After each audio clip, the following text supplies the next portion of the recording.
Pero también les digo, el Dios de esperanzas, porque es el Dios que siempre nos ha ayudado, que siempre está presente en nuestras vidas.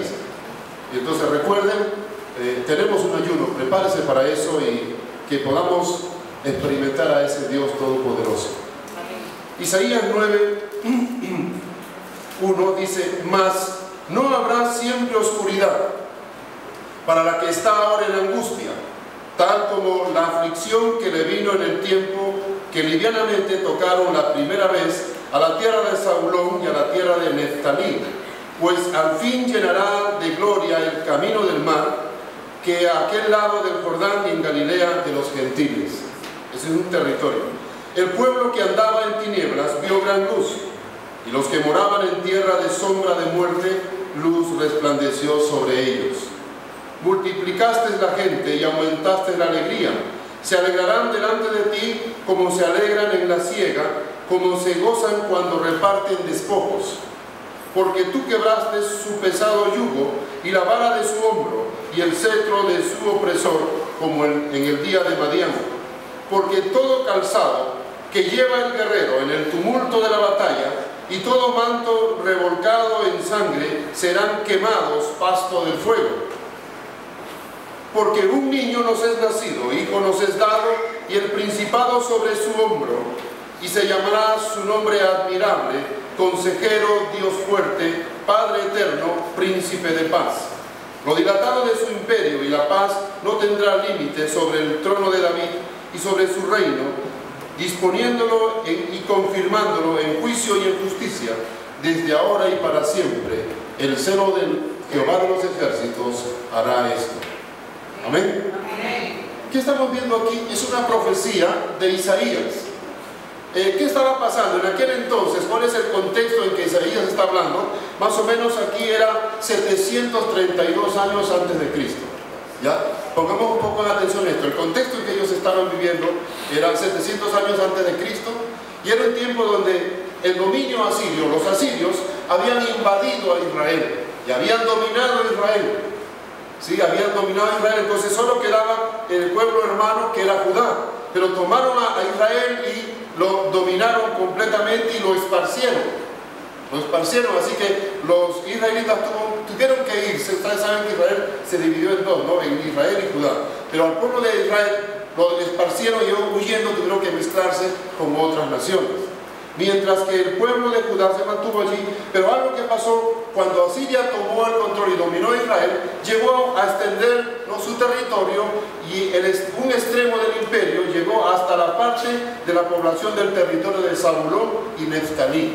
Por eso dice aquí algo muy interesante, dice que livianamente, es decir, extendieron y tocaron parte de este territorio. Es como decir, nos invadieran y tomen una parte, ¿no?, la frontera de Venezuela, y nos quitaron un pedazo, por ejemplo, de San Cristóbal. No todo, pero una parte. Así fue, invadieron y llegaron a tocar parte de la tierra de Zabulón y la tierra de Neftalí. Y había un terror, porque dominaron a Israel y el pueblo que quedaba, los de Jerusalén y los demás, y básicamente los que vivían en Zabulón y Neftalí, quedaron con un terror. Y en ese terror, ¿no?, de invasión, y en ese terror de tinieblas, como dice el verso 2, el pueblo que andaba en tinieblas. ¿Cuál era la tinieblas? Es el terror. Cuando una nación vive en un momento de terror, ya sea económico, social, o ya sea invadido, entonces se hace como oscuro, porque no hay paz. Y eso es lo que estaba pasando con este pueblo, porque el rey asirio había destruido Israel y había invadido parte, como digo, llegó su territorio a cierta parte de Zabulón y Neftalí. Y esto llegó a crear una situación difícil, fuerte, que el pueblo vivía en temor. Por eso en el verso 2 dice que este pueblo que andaba en tinieblas vio gran luz. ¿Qué significa? La profecía de la venida del Mesías. Dice, los que moraban en sombra de muerte, luz les resplandeció. Es interesante esto. Ahora, cuando nosotros vamos, y quiero invitarles para que ustedes vayan al libro de Mateo, para la profecía, Mateo capítulo 4, verso 15, vamos a ver algo muy interesante, que cuando Jesús se apareció, y la primera vez que empezó a tener su ministerio, a predicar, ¿no?, a empezar su ministerio, porque cuando dicen luz, vio gran luz, se refiere a la profecía de un Mesías, porque más adelante vamos a decir, dice un niño nos es nacido, pero es interesante, dice que cuando Jesús iba a comenzar su ministerio, en el capítulo 4 de Mateo, y verso 15, miren lo que dice, vamos a ver desde el 14, Mateo 4, 14 dice, para que se cumpliese lo dicho por el profeta Isaías, cuando dijo, la tierra de Zabulón, ¿se acuerdan? El territorio que parte invadido, y la tierra de Neftalí, camino hacia el mar, es el camino hacia los puertos, ¿no?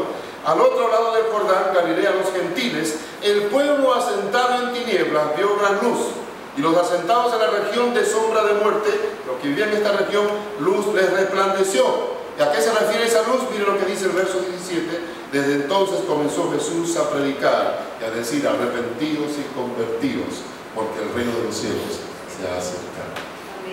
¿No? Qué hermoso, una profecía 732 años antes que venga Jesús, refiriendo a Jesús como la luz que resplandece en un pueblo oprimido.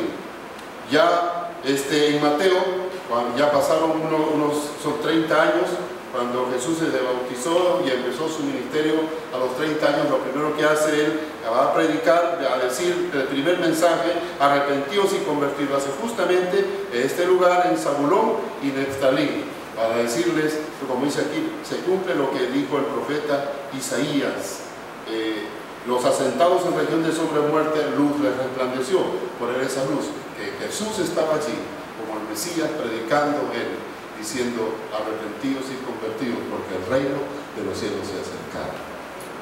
Hay un nuevo reino. ¿Sí? 732 años. ¿Qué significa esto? Dios es un Dios de promesa. Él promete y cumple. Y me gustó el testimonio de Alma, ¿no? Cuando decía, Dios me ha ayudado, a veces hay que esperar, hay que esperar, ¿no? A veces cuando la respuesta no llega enseguida. Muchas veces Dios es inmediato, otras veces nos hace, ¿no?, esperar, para probar nuestra fe tal vez. Pero entonces, aquí ellos estaban esperando. Y es bueno esperar a Dios. A veces hay que esperar, pero Dios cumple su promesa. Amén. ¿Sí? Dios cumple su promesa. Dios es Dios fuerte. Él tiene la fuerza para seguir con su empresa. Así que ni el diablo, ni el imperio, ni los tiempos, dice, el cielo y la tierra pasarán, pero su palabra no pasará, porque su palabra se cumple. Amén. Ese es el Dios fuerte. Cuando está hablando aquí en ese contexto, dice, el pueblo que camina en la noche, en la oscuridad, en el Evangelio de Mateo, en el 4:15, reconoce a ese pueblo de muchedumbres y le dice, se dirige a donde Jesús le dice, este pueblo subyugado ahora ve la luz, ¿no?, y la esperanza que está en el Señor. ¿Qué nos dice eso a nosotros? Que este Mesías ha nacido, dice, ha nacido un niño, nos ha nacido un niño, y esto es lo que nosotros celebramos en Navidad. Estamos recordando la encarnación de Cristo, ¿no? Y entonces vamos a ver aquí, este es el contexto, y podemos aplicarlo a nuestra vida. Vivimos en un contexto en Venezuela y en cualquier parte del mundo, porque no solamente Venezuela vive en una situación económica, política particular de Venezuela, pero otros países también viven su propio problema y situaciones. ¿Sí? Entonces, no tenemos un mundo perfecto y estamos en un mundo de tinieblas, pero en medio de esas tinieblas resplandece la luz de nuestro Señor. ¿Sí? Y nosotros somos el pueblo de Dios. Y el pueblo de Dios es un pueblo de esperanza. Mientras que los hombres que no tienen a Dios van a vivir quejándose, van a vivir mortificándose, van a vivir hablando de lo malo que viven y sin esperanza, el pueblo de Dios, aunque tiene que enfrentar a veces algunas realidades crudas, siempre dice, Dios está conmigo, o yo espero en el Señor y la mano de Dios está conmigo. Y lo podemos ver, me gustó, por eso di amplitud, me hubiese gustado dar más tiempo para escuchar sus testimonios. Dios ha respondido a mi oración. Y escuchar a esta joven, a la hija de nuestra hermana Nelly. No dice, yo le pedí y al siguiente mes me dio un esposo. Tuve que esperar unos años y le pedí por unos años. Y entonces el Señor me concedió, ¿no?, a mi pareja. Amén. Y ya pronto ya recibí una tarjetita de su matrimonio. ¿Sí? Amén. Estaba orando por su padre 17 años. El pueblo de Dios es un pueblo de esperanza. Yo creo que Dios, eso es relativo. A veces te hace esperar meses, a veces te hace esperar años, depende de lo que Dios quiera en su propósito. Pero quiero que tengamos esto, que nosotros somos un pueblo de esperanza porque tenemos a un Dios fuerte. Y su poder no se deja detener por nada. A veces parece que las circunstancias son más fuertes, o como que Dios perdió el control, o como que el imperio, o el tal gobernante, o tal persona, tal soberbia, etcétera, o tal situación está durando tanto. No, Dios tiene el control. Y en su tiempo, Él hace lo que Él quiere. Él permite cosas, pero Él quiere que entendamos que todo tiene su tiempo y que Dios tiene el control y en su tiempo Él hace las cosas. Así que usted es parte de ese pueblo de esperanza. No viva quejándose. Convierta su realidad, su conflicto, su lucha en una oración. Y el Dios de esperanza te va a decir: yo te he oído, ¿no? Y voy a responder a tu oración. En segundo lugar, ¿por qué hay esperanza? La gente tiene esperanza en el dinero, en un negocio que está haciendo, o de pronto esperanza en un gobernante que viene, en la política, o en una empresa que está empezando. La gente tiene esperanza en muchas cosas, o en personas. Pero nuestra esperanza en personas o en dinero es relativo, es temporal y a veces es efímero, ¿sí? Entonces nuestra esperanza está en un Mesías, está en el Hijo de Dios, en ese niño, como dice aquí la palabra. Es interesante cómo nos dice: el pueblo que está en tinieblas vio gran luz. ¿Y cuál es esa luz? El verso 6 dice: porque un niño nos es nacido, hijo nos es dado. La esperanza nuestra está en el varón que nació. Cuando decimos: me nació un hijo varón, ¿no? Entonces, ¿qué estamos viendo aquí? Nos nació un varón, un niño, un varón que va a dominar la tierra, que va a dominar el mundo, que va a someter todos los poderes, el imperio, los males a Satanás y todos los problemas de la vida, porque un día tendremos un reino de paz, porque Él es un príncipe de paz. ¿Sí? Entonces este pequeño niño, este humilde niño, aparentemente pasó desapercibido, nació en un pesebre, en un establo, casi nadie se dio cuenta, pero gente sobresaliente como los Reyes Magos lo pudieron reconocer. Gente humilde como los pastores lo pudieron reconocer y fueron y alabaron a Dios. Los Reyes Magos eran sabios, personas que conocían, pudieron conocer que este niño que nació es un niño extraordinario. Como dice aquí, su nombre será admirable. Es admirable la manera en que nació. No fue engendrado por varón, fue engendrado por el Espíritu Santo. La manera en que vivió, fue un hombre admirable.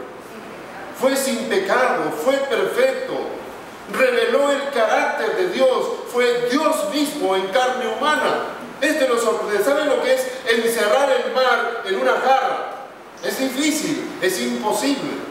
Pero Dios hizo eso de modo que el Dios Todopoderoso, cuando ven aquí el Dios grandioso, el Todopoderoso, a eso se refiere cuando dice príncipe de paz, consejero admirable, Padre eterno, Dios fuerte. Ese Dios Todopoderoso fue metido en un cuerpo humano, en carne humana, para Dios acercarse a nosotros y revelarnos al Padre. Si no fuese por Jesucristo, nadie tendría la luz. Estaríamos adorando a diferentes dioses como lo hace la gente. Estaríamos buscando a la luna, el sol, a Mahoma o a diferentes cosas. Pero justamente Dios, para hacerse cercano a nosotros, para darse a conocer, se hizo hombre, y es en Jesús. Él dijo: el que me ha visto a mí, ha visto al Padre. Yo he venido a revelar el carácter del Padre, la perfección del Padre, el amor del Padre, la misericordia del Padre. Así que este pequeño niño que ha nacido es un niño extraordinario, es el varón que va a dominar la tierra y que va a quebrar el orgullo de las naciones. Y esto es muy hermoso. Cuando vamos a Mateo, José está viendo a María encinta. Ustedes se imaginan esto, es terrible, un hombre que vea a una novia, a una apartada para casar y está embarazada, y entonces iba a desposarla. Como era un hombre muy noble, no quería difamarla, sino se iba a ir secretamente. El ángel del Señor se acerca y le dice a José, en sus sueños se le apareció y dice: José, hijo de David, no temas recibir a María, tu mujer, porque lo que en ella es engendrado del Espíritu Santo es. Amén. Es algo maravilloso, es un milagro, el nacimiento de un ser sin que María se haya unido a un varón. Y eso es lo que le dice, y dice, y dará a luz un hijo, y llamará su nombre Jesús, porque él salvará a su pueblo de sus pecados. Y aquí la Virgen concebirá y dará a luz, y llamará su nombre Emmanuel, que traducido es Dios con nosotros. Dios se acercó a nosotros. ¿Habrá algo imposible para Dios? Nada. Hizo que una virgen concibiera. Hizo que Dios o Jesús se encarnara y viviera una vida perfecta. ¿Qué quiere decirnos aquí? Justamente la palabra, que Él es Rey de Reyes, Señor de Señores. Y que Él es el que va a dominar la tierra y quebrar el orgullo de las naciones. Pero que inicialmente Él viene básicamente primero a limpiar nuestros pecados, a liberar la verdadera esclavitud. La esclavitud más profunda y radical de la humanidad es el dominio de Satanás, es el poder del pecado en la vida del hombre. Y a eso viene Jesús, a ser el Salvador. Y luego en su segunda venida viene a establecer un reino de justicia y entonces va a dominar política, económica, social, todo el mundo. Y viene a establecer príncipe de paz porque acabará con toda guerra. Y es interesante lo que dice. Dice, porque tú quebrarás su pesado yugo, la esclavitud que la humanidad tiene, y la vara de su hombro y el cetro de su opresor, porque todo calzado que lleva el guerrero en el tumulto de la batalla, todo manto revolcado en sangre, o sea, todo armamento, toda cosa de guerra, serán quemados y pastos del fuego. ¿Qué significa esto? Que Dios o Jesús cuando viene va a destruir todo conflicto en la tierra. Va a destruir toda división y todo conflicto humano. No va a haber guerra, lo va a consumir y quemar todo, dice, por el fuego. Y este niño que nos ha nacido, dice, el principado sobre su hombro, está la autoridad, ¿no? La autoridad significa eso, el principado es con lo que tienen, por ejemplo, los militares, aquí su rango. Entonces está diciendo, sobre su hombro está la autoridad, la capacidad y el poder para dominar al mundo y dominar todo imperio y dominar a Satanás y cualquier imperio de esta tierra. Y viene también como consejero admirable porque siendo Dios participa del consejo celestial y es el que también toma las decisiones de lo que va a ocurrir en el tiempo, en la humanidad, en la vida. Príncipe de paz, consejero, participa en el consejo divino. Y el consejo divino es el que determina lo que va a suceder con la historia de la humanidad, la historia del universo. ¿Amén? Amén. Entonces por eso es que Él viene, este niño viene con autoridad. Es nuestro Señor ahora, no es un niño, pero predicado aquí en la profecía de Isaías, es visto como el niño. Luego dice Padre Eterno, porque es Padre Eterno, porque es Padre de la eternidad. Abraham dijo Padre de Abraham, de Jacob. Yo le digo mi Padre. Usted le dice su Padre a Dios, ¿no? ¿Ah? Entonces, Él es Padre Eterno. Cuando mi padre falleció, a mí me dolió mucho, tenía 14 años y medio, usted ha escuchado muchas historias mías. Entonces, pero lo que quiero es esto, que me llevó a mí algo muy interesante, es cuando yo estaba sufriendo la partida de mi padre, un momento tan importante, que lo quería tener y lo disfrutaba, Él me dijo, yo soy tu Padre, ¿por qué lloras? En otras palabras, yo soy tu Padre, yo nunca te dejaré. Aquel momento me sentía, era ya un hombre, claro, de 14, pero dolido y un huérfano allí sufriendo la ausencia de mi papá. Y entonces Dios me dice, ¿por qué estás llorando? Yo soy tu padre y yo nunca te voy a dejar. Entonces me hizo entender que los padres temporales un día tienen que morir y te van a dejar. Pero yo soy el padre que nunca te voy a dejar. Amén. Él es tu padre.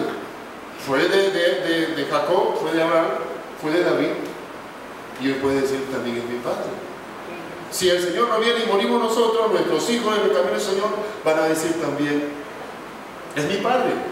O sea, es Padre eterno de todas las generaciones, de todo hombre y mujer que confía en el Señor. Padre de la eternidad y también Padre de una nueva raza. Los hijos de Dios son de una nueva raza. Amén. Son otra clase. Son diferentes, piensan diferentes, tienen otro enfoque. Así que no se dejen confundir con el mundo. Somos hijos de una nueva raza, hemos sido engendrados por Dios. Entonces usted puede decir Dios de Abraham, de Jacob, o Padre de Abraham, Padre de Billy, Padre de Gustavo, de Georg, Padre de María, de Eva, de cada quien. Amén. Dios fuerte, ¿por qué? Porque Él tiene, este niño, y ahora Jesús, el Rey de Reyes, dice, Él tiene la fuerza, Él tiene el poder, dice, es Dios fuerte también, porque Él tiene el poder para seguir adelante con su empresa. Ahí nadie le va a detener lo que Él empezó. Es tremendo. Él vino, murió y dijo, voy a establecer mi iglesia, y sobre esta roca edificaré mi iglesia. Y dice, la puerta del Hades no prevalecerán. O sea, Satanás ni el infierno, ni la muerte va a acabar con la iglesia. Viene y muere, sus hijos siguen alabando al Señor. Sus hijos mueren, los hijos de sus hijos seguirán alabando al Señor. Seguirá la iglesia avanzando. ¿Ve? Eso está diciendo, nada va a detener mi empresa. Los hombres podemos pasar, pero la empresa de Jesús continúa hasta cumplir su propósito. Un reino eterno para cumplir su propósito. Él tiene la misma potencia de Dios. El que es el que creó los cielos y la tierra, es el Todopoderoso para lograr lo que Él se propuso hacer. Amén. Ese es el Padre eterno. Ese es el Dios fuerte que nosotros tenemos. El consejero divino, que conoce todo y el que toma las decisiones en la vida y en nuestra vida. Y como Dios fuerte, el que ejecuta y cumple lo que dice, y nadie va a detener la manera poderosa de obrar del Señor. Y Él, en su profecía aquí, y es la que nosotros también anhelamos, ya somos libres porque Cristo gobierna nuestras vidas, ¿no es cierto? Pero necesitamos una liberación completa, definitiva, de todo este sistema inmundo de pecado, de toda esta influencia de Satanás, de todas estas luchas y conflictos. Somos hijos de Dios, queremos vivir como Dios quiere, pero tenemos conflictos aquí. Un mundo gobernado por Satanás, influencia de mal, con la cual hay que luchar, pero estamos anhelando esa liberación definitiva y eterna que nuestro Señor prometió. Amén. Y eso es lo que dice, tenemos la promesa de una liberación divina y definitiva. Por eso somos hijos de esperanza, porque tenemos un Dios de esperanza. Él prometió y tenemos que esperar y confiar en la promesa de Dios. Y me gustó oír de esos testimonios. Unos de meses o de pocos años la respuesta de Dios, otros de algunas decenas de años. Y la promesa de Dios es así. Y esta promesa, Él va a cumplir. Para unos dice, se parece largo. Tal vez mi papá murió diciendo, esperaba yo la venida del Señor. Pero de que viene, viene. Él va a cumplir. Entonces nosotros debemos ser una familia o un pueblo de esperanza que confía en la promesa de Dios. Abraham confió, le dijo, te daré una nación grande. Él decía, pero ¿cómo soy viejo? Y encima mi mujer es estéril y también pasada de años. Pero esperó en la promesa. Y a los años, tenía 90 cuando les dio la promesa, y a los 120 años, ¿no? Ustedes se imaginan eso. Entonces, más viejo todavía, le da su hijo. A Jacob le prometió que yo voy a conservar a Israel. Mandó a José y toda la vida de José, y por José se conservó el pueblo de Israel. A David le dijo, no, tú no vas a contar, tú eres un guerrero, derramó sangre. Yo te prometo que de tu descendencia vendrá uno que no ha derramado sangre para construir el templo. Y a los años engendró a Salomón, y cuando Salomón creció, él construyó el templo. Dios cumple sus promesas, porque Dios es fuerte y nada ni nadie va a detener el plan de Dios. Amén. Tienes que confiar en Él. Él cumplirá su plan. ¿Saben qué es lo que me sostiene cuando era niño, cuando luchaba entre seguir la universidad y seguir y el ministerio? Este versículo es del 128, 8, Jehová cumplirá su propósito en mí. Él no abandona la obra de sus manos. Esto es algo, tenemos que confiar en Él. Él es un Dios de promesa, pero es alguien que cumple. Él es un Dios fuerte porque Él va a seguir adelante en su empresa y nadie va a detener lo que Él se propuso hacer. ¿Qué nos toca hacer entonces a nosotros mientras que Él vive? Orar. ayuno, luchar. ¿Qué nos toca? Como somos un pueblo de esperanza, confiamos en Él y el Señor nos enseña a esperar en Él. Y mientras esperamos en Él, nos da una serie de metas que tenemos que lograr. ¿Verdad? No vivimos la vida como, bueno, llevándola o vamos bien, como como vamos viendo, vamos haciendo las cosas, no. Dios quiere, como somos un pueblo de esperanza y esperamos en Él y no sabemos cuánto va a demorar, puede llegar mañana, la próxima semana, o tal vez partimos y seguimos esperando, o los que nos siguen seguirán esperando, pero mientras esperamos Dios nos dice, tú tienes metas que cumplir. ¿Qué es lo que Dios espera de tu vida? ¿Qué es lo que Dios quiere hacer en tu vida? ¿Te has preguntado esto? Dios nos da una serie de metas que debemos de conquistar hasta que venga su reino de paz. Así que no somos cristianos que estamos esperando la venida echándonos aire. El Señor ya viene. ¿Sí? No, el Señor ya viene. No, somos personas que esperamos su venida, pero con metas que Dios nos ha dado que tenemos que conquistar. ¿Qué nos dijo? Ir y hacer discípulos. Conquista, evangeliza a tu comunidad, a tu familia, a tus amigos. Haz que la iglesia de Dios crezca, que su reino crezca, que se expanda, que pueda llegar a toda la comunidad. ¿Qué más nos dice? Oren, batallen. Nuestra lucha no es contra persona a persona, es contra principados, contra potestades, contra gobernadores. ¿Qué nos dice el Señor?